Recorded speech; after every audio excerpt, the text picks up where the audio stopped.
அனைவருக்கும் வணக்கம். சற்று முன் வெளியான முக்கிய அறிவிப்படி வங்கிகளில் நகைக்கடன் வைத்துள்ளவர்கள் அனைவரும் பயன்பெறும் வகையில் நகைக்கடன் தள்ளுபடி குறித்து தற்போது முக்கியமான மகிழ்ச்சியான அறிவிப்பு ஒன்று வெளியாகியுள்ளது. இதை பத்தி வீடியோல பார்க்க போறோம். வீடியோவை கடைசி வரைக்கும் ஸ்கிப் பண்ணாம பாருங்க. வீடியோக்குள்ள போறதுக்கு முன்னாடி இந்த வீடியோ லைக் பட்டனை பிரஸ் பண்ணிக்கோங்க. வாங்க வீடியோக்குள்ள போகலாம். தமிழகத்தில் ஏப்ரல் 23ஆம் தேதி தேர்தல் வாக்குப்பதிவு நடைபெற உள்ளது. வாக்கு எண்ணிக்கை மே 4ஆம் தேதி நடைபெறுகிறது. இந்த நிலையில் பொதுமக்கள் அனைவரும் எதிர்பார்த்து கொண்டிருக்கும் நகைக்கடன் தள்ளுபடி குறித்த அறிவிப்பு வெளியாகியுள்ளது.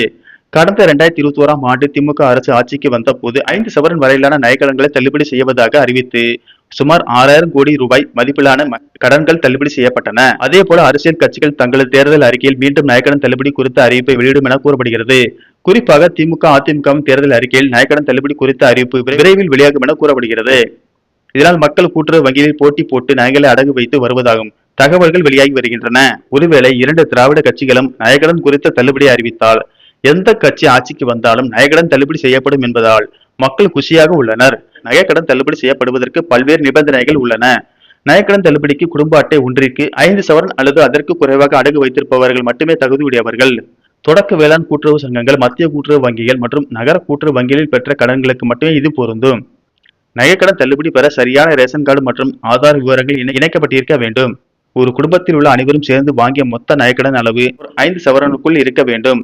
வெவ்வேறு வங்கிகளில் பிரித்து வாங்கி இருந்தாலும் மொத்தம் 5 சவரனை தாண்டினால் தள்ளுபடி கிடைக்காது என்பது குறிப்பிடத்தக்கது. அனைத்து வங்கி நகைக்கடன் தள்ளுபடி. தங்கத்தின் விலை நாளுக்கு நாள் உயர்ந்து வருவதால் ஏழை எளிய மக்கள் மிகப்பெரிய பொருளாதார நெருக்கடியில் சிக்கியுள்ளனர். தற்போது உள்ள நகைகளை அடமானம் வைத்து வந்தாலும் ஏற்கனவே அடமானத்தில் இருக்கும் நகைகளை திருப்ப முடியாமல் சிரமப்பட்டு வருகின்றனர்.